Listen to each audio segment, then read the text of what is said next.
America ஈரானின் புதிய உச்ச தலைவர் மொஜ்தபா ஹமீனி உயிரோடு தான் இருக்கின்றார் என்று சொல்லி அறிவித்திருக்கிறது.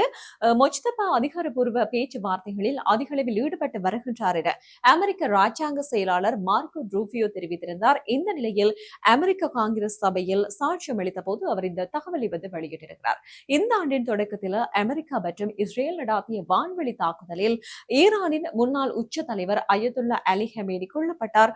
அந்த தாக்குதலில் அவரது மகனான மொஜ்தபா ஹமேனியும் படுகாயமடைந்ததாக கூறப்பட்டதை தொடர்ந்து அவர் நாட்டின் புதிய உச்ச தலைவராக பொறுப்பேற்றார். இந்த தாக்குதலுக்கு பிறகு மொஜ்தபா ஹமேனி இதுவரையில் பொதுவெளியில் தோன்றவோ அல்லது நேரடியாக பேசவோ இல்லை என்பதும் குறிப்பிடத்தக்க விடயமாக பார்க்கப்பட்டது.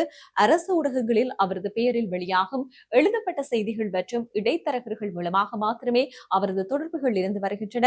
அமெரிக்கா மற்றும் இஸ்ரேல் ஆகிய நாடுகள் அவரை குறிவைத்து படுகொலை செய்யக்கூடும் என்ற பாதுகாப்பு அச்சமே அவர் பொதுவெளியில் வராமல் இருப்பதற்கான பிரதான காரணமாக கருதப்படுகிறது.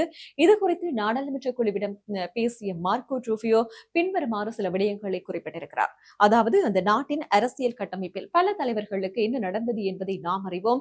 ஆகவே தற்போதைய சூழலில் பொதுவெளியில் தோன்றுவது அவர்களுக்குள்ளேயே பரிந்துரைக்கப்பட்ட வாய்ப்பில்லை என ரூபியோ தெரிவித்திருக்கிறார். இருந்தாலும் மொஜ்தபா ஹமீனி தொடர்ந்து சில மட்டங்களில் பேச்சுவார்த்தைகளில் ஈடுபட்டு வருகின்றார் என்பதற்கான அறிகுறிகள் நமக்கு கிடைத்துள்ளதாக தெரிவித்துள்ளார். தற்போது அமெரிக்கா மற்றும் இஸ்ரேலுடன் நடந்து வரும் இந்த போர் நிறுத்த பேச்சுவார்த்தைகள் மற்றும் அணுசக்தி திட்ட விவகாரங்களில் மொஜ்தபா ஹமேனி பின்னணியில் இருந்து முக்கிய முடிவுகளை எடுத்து வருவதாக அமெரிக்கா தரப்பு நம்பிக்கை வெளியிட்டிருக்கிறது.